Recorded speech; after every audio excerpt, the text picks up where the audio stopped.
FIR कैसे होती है और कैसे कराई जाती है। अब ये मुद्दा एक मुद्दा ही नहीं बल्कि आज के समय में कहें तो लोगों के मन में एक विचार सबसे बड़ा होता है। एफआईआर दर्ज कैसे कराएं, शिकायत दर्ज कैसे कराएं, पुलिस थाने में एफआईआर कैसे कराई जाती है और इसके बाद की प्रक्रिया क्या होती है, जानना हर किसी को है। इसलिए इस वीडियो को अंत तक जरूर देखिएगा। पहले मैं आपको बता दूं एफआईआर क्या होता है।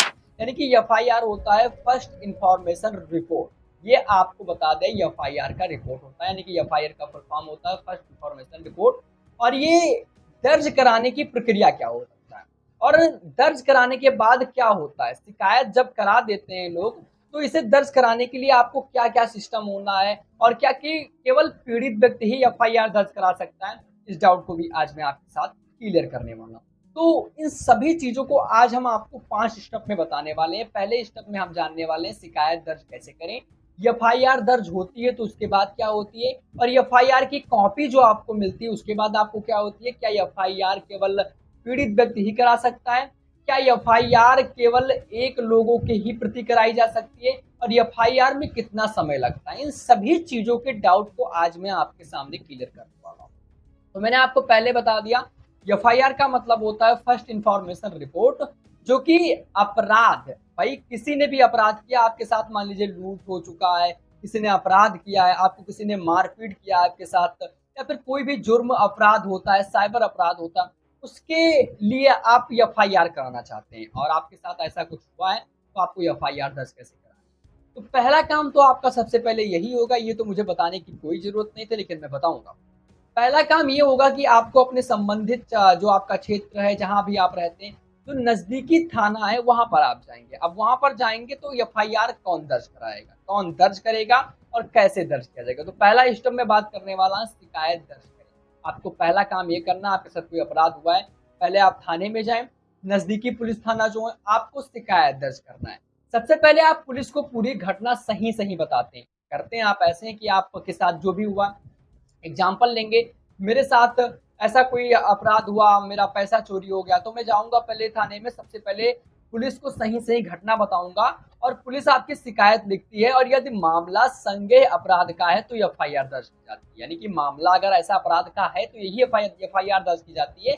और ऐसा नहीं कि कोई भी छोटा सा काम हुआ तो एफआईआर दर्ज हो जाएगा, ऐसा नहीं होता।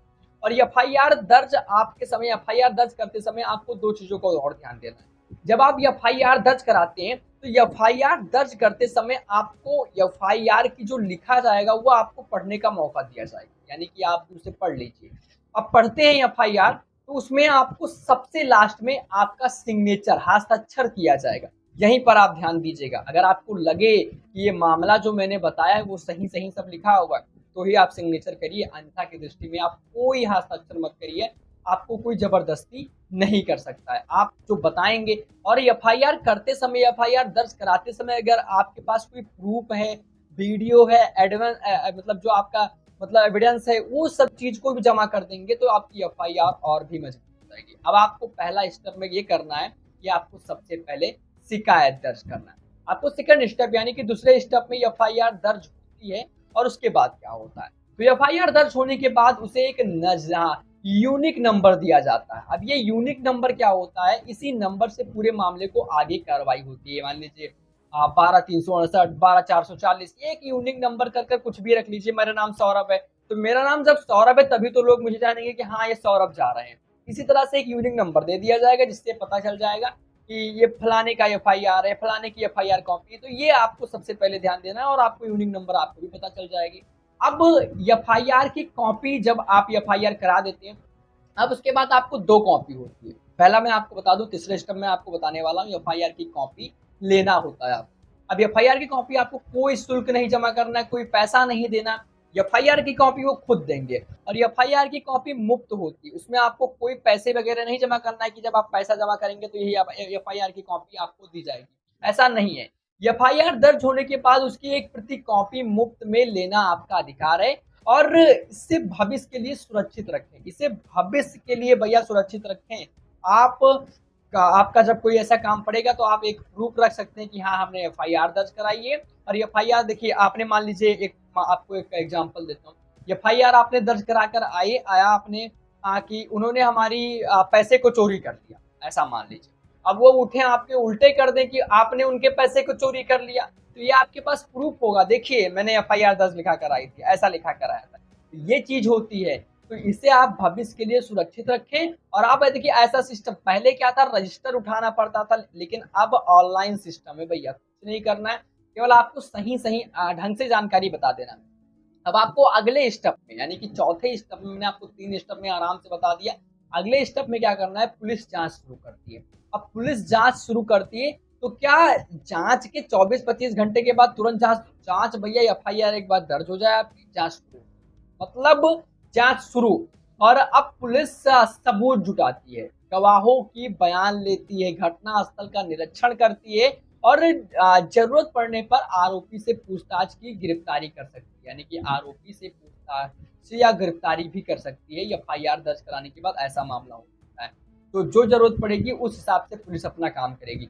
बड़ा मामला है तो बड़ी तरीके से वो काम करेगी, छोटा मामला है छोटे तरीके से काम करेगी, लेकिन वो काम करेगी। एफआईआर अगर हो जाता है तो सरकार को जवाब देना पड़ता है कि एफआईआर का अब तक ये निस्तारण क्यों नहीं हुआ, आखिर एफआईआर लिखा हुआ है तो ये मामला काहे अटका हुआ है थाने में। अब सबसे पहले मैं अभी आपको लास्ट में बताऊंगा, मान लीजिए कि आप पुलिस स्टेशन में गए और आपका एफआईआर लिखने से मना कर दिया जाए, उसके लिए आप क्या करेंगे, तो वो भी मैं आपको बताऊंगा इसी वीडियो के माध्यम से, क्योंकि मैं आपको पूरी डाउट आज क्लियर करने वाला हूं कि आपको अलग कहीं जाने की दिक्कत ना पड़े। अब पांचों स्टेप में आपको क्या करना होता है, जो आपकी चार्जशीट और कॉपी मतलब चार्जशीट और कोर्ट की कार्रवाई ये होती है।